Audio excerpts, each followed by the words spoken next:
Hey everyone, it's Kong, and here's the third issue of the Langrisser Lookout. This is a bi-weekly series where I present a mix of a community news roundup and a status update and progress report on my own account. My hope is that the stuff I'm gradually working on might help direct or encourage other newer players who are still scrambling up through the ranks. I can't just snap my fingers and clear any PvE content that I want to, so I do have to kind of focus my attention and efforts on specific things, and that can kind of give you an idea of how to focus your own efforts in your own box. At worst, maybe it'll just be some comforting background noise while you're cleaning up your apartment. Anyway, let's start with the important stuff, so here's the news. So first, some really important news. We have 2 new redeem codes. One from signing up for the newsletter in-game, and one for defeating the Nazis in Europe. So if you haven't already signed up for the newsletter in-game, you want to go to Info, and then FAQs, and then Special Event, and you can put your email address in there. Then they'll send you one of these redeem codes every month to probably to your promotions or spam folder.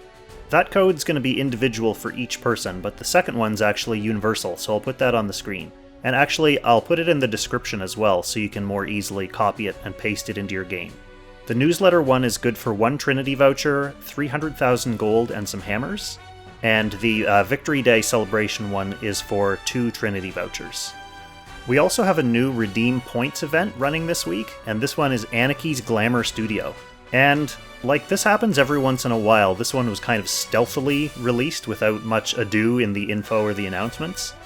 But basically you just go here and you have to do simple daily tasks to get points each day. And you light up a little piece of a puzzle and get some pocket change. But you get some nice rewards along the way when you hit these points milestones. So basically what you have to do is complete Aniki's Gym once, complete the Goddess Trial once, do a Trinity voucher summon, purchase stamina once, complete the Bonding Realm once, and do your first daily World Arena battle. Most of these are your dailies that you're going to be doing anyway, so don't forget to come back here and click those points to get those puzzle pieces. If you do each of these things every day, you'll end up with 42 points, and you only need 36 points to get all the rewards, so you could do the Trinity voucher summon once, and all the rest of the tasks every day. You should be doing at least 1 daily stamina refresh anyway, so don't consider that an obstacle. 40 crystals for 120 stamina is a really good boost for Aniki or event farming. And we have a lot of events going on lately, so there you go. Speaking of which, the Trails in the Sky SC event is finishing up before this weekly refresh, so get in there and finish up your challenges and grab your Olivier shards if you haven't already.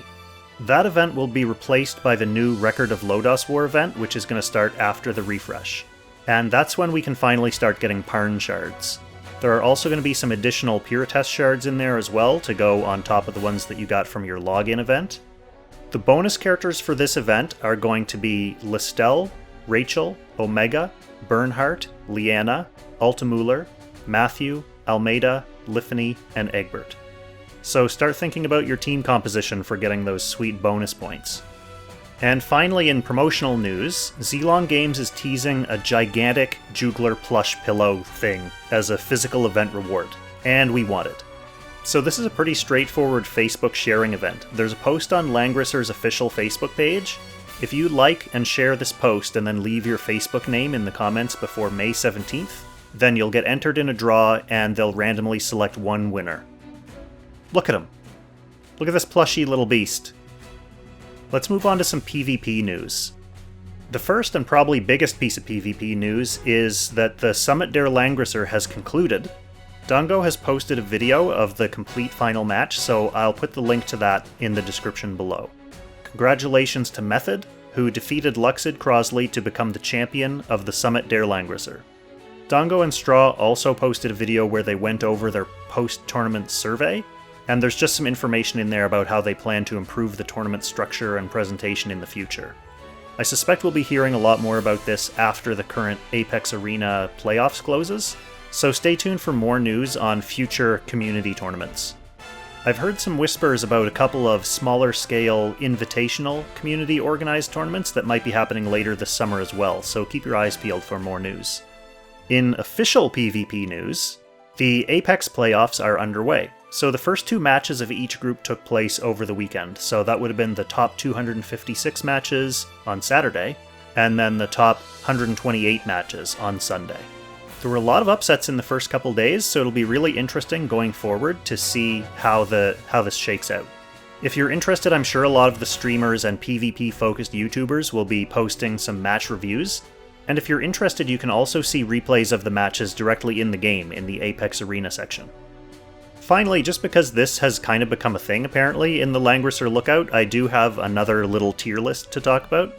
Unlike the first two, which were really usage lists that came out of China, this one is an actual tier list, a self-described tier list, and it's based on current state of the global servers, so it's not taking into account any future upcoming 3-cost skills or future upcoming characters who are going to be on banners soon, so the big ones would be Ares, for example.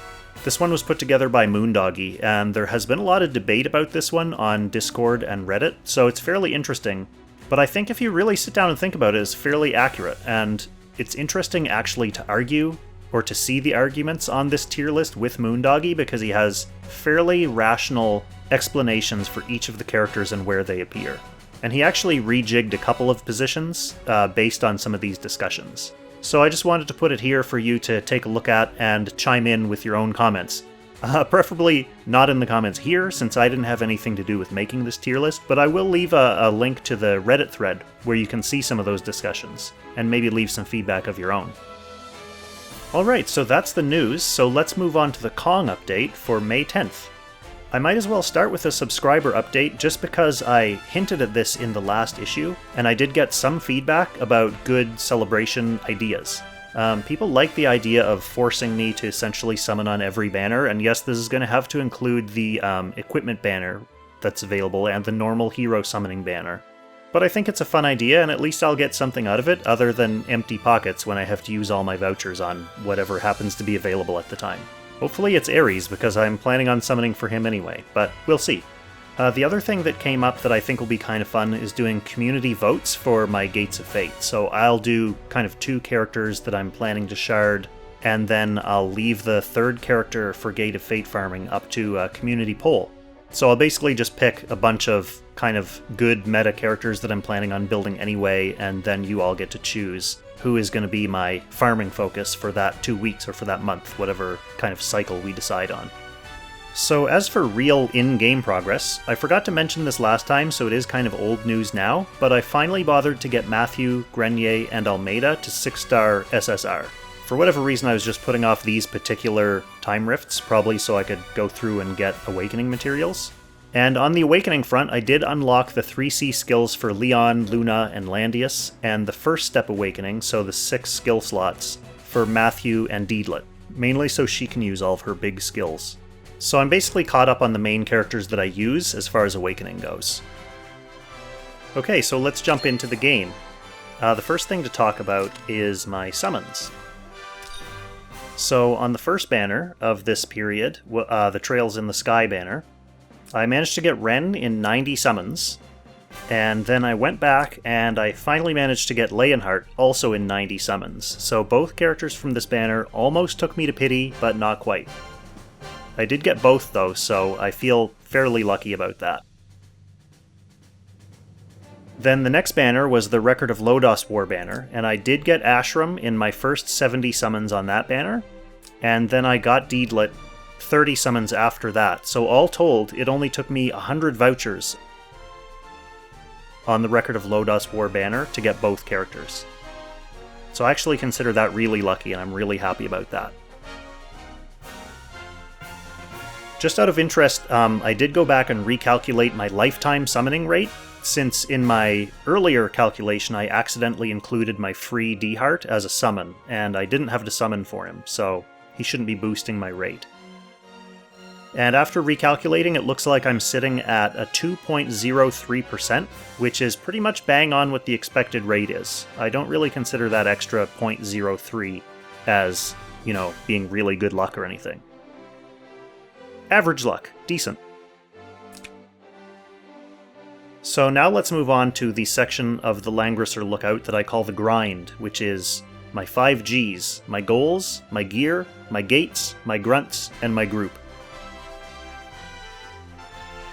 So for my goals, I'm still working on pretty much the same goals, because I haven't really made too much progress. The main PvE things that I have left are cracking the level 70 Eternal Temples, and getting S rank on Hugin and Munin specifically, mainly so I can consider changing Matthew's class, but also because I think I probably have the most baseline team set up for that one so far. I think I'm going to have to tackle them one boss at a time, so I can really focus on specific characters and builds.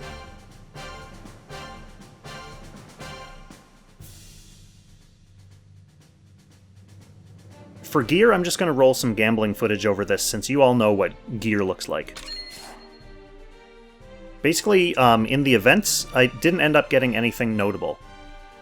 And for Timeless Trials, I got a Holy Grail, and I got my 3rd Goddess tier, which is actually a pretty good accessory.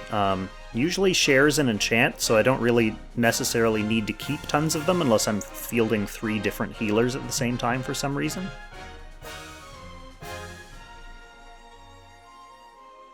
For my gambles, I got nothing notable in my first week of gambles. I think I got like 700 ore and then a couple things to merge. And for my second week of gambles, I got my 4th King's Crown, which is great, and I got 2 Giant's Resolves to help me upgrade the one that I'm using on DEEDLIT. I actually had a fun Slayer's Emblem from one of the 300-point random accessory boxes, so that's nice.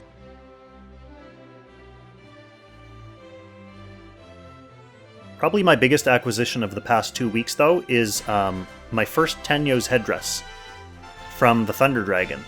Somehow this is my first one, so I definitely look forward to building it up for one of my healers or magic users.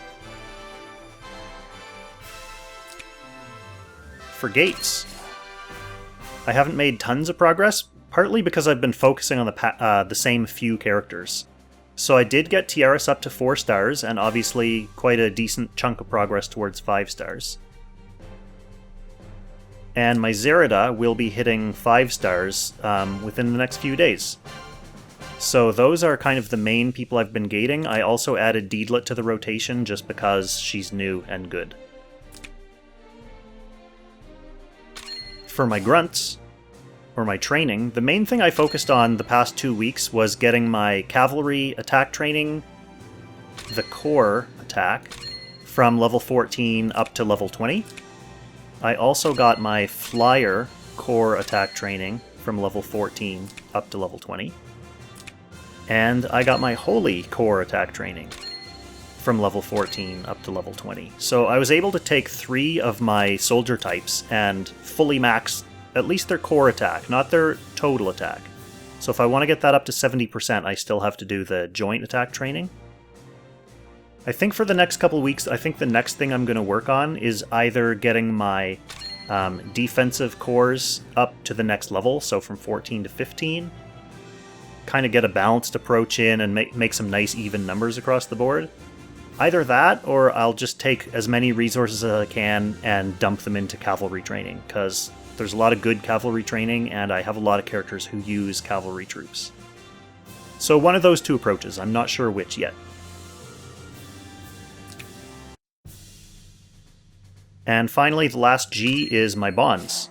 So this week was mainly focused on maxing out DEEDLIT's bonds. Obviously, she doesn't have the center heart bond available yet, but I didn't really work on any other character because I was trying to hoard keys, really, and resources to make sure that I could max DEEDLIT as soon as possible. So when her heart bond comes out probably this week, I'll go back and max that, and then I'll come back and figure out who else I want to work on. I'm not really sure yet. But with DEEDLIT out of the way, I'll have a lot more flexibility, and probably what I'll do is go back to whatever Eternal Temple or whatever Ancient Beckoning boss that I'm trying to fight, and then really start sinking lots of resources back into the specific characters that I need for that. So with Olivier now, maybe I'll start building up Olivier because I know he's useful for Sleipnir, for example. I haven't really decided on that yet. And with the 5Gs out of the way, that's going to be it for the Kong update, and thus, that's going to be it for this issue of the Langrisser Lookout. So thanks for watching, thanks for any advice or feedback that you have to give me in the comments, maybe something that will steer my character development goals. But either way, stay tuned for the next episode of Should You Summon, and then I'll catch you in the next Langrisser Lookout.